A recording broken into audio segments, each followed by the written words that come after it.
India's information technology capital is bracing for yet another thirsty summer. Taps are running dry and water bodies lie parched as Bengaluru grapples with shrinking water resources for its over 10 million residents. We depended on the tankers here, but we are not sure that is how much hygiene is that. So we depended on the water cans. The city is critically dependent on the Kaveri River and the annual monsoon rains as the principal sources of drinking water. A year ago, the water levels in the city's main supply dam plunged, turning the city's reservoir into a dry field with small pools of water. Rapid urbanization between 1973 to now has seen concrete area going up by at least 1000%.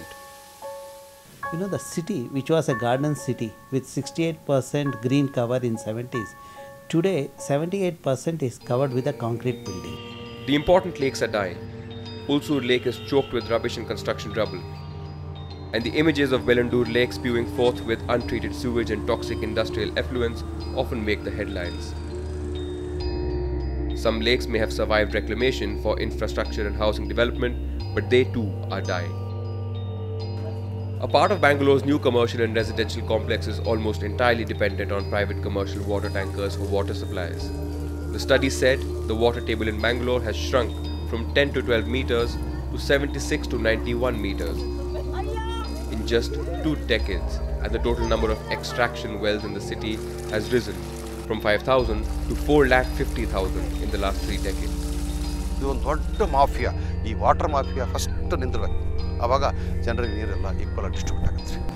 With Bangalore's population likely to reach 20 million by 2031 as estimated by the Bengaluru Development Authority, the water woes are likely to get worse in the years to come. Experts in Bengaluru say the problem is not the availability of water but its management. A study showed that almost 70% of the city's water requirement could be effectively harvested from its annual rainfall. But for that, water management, lake rejuvenation and waste management plans are a must. We need to learn harvesting the rainwater and also treating the wastewater. Some citizens groups in Bengaluru have begun to collaborate with the city administration to help restore the freshwater lakes.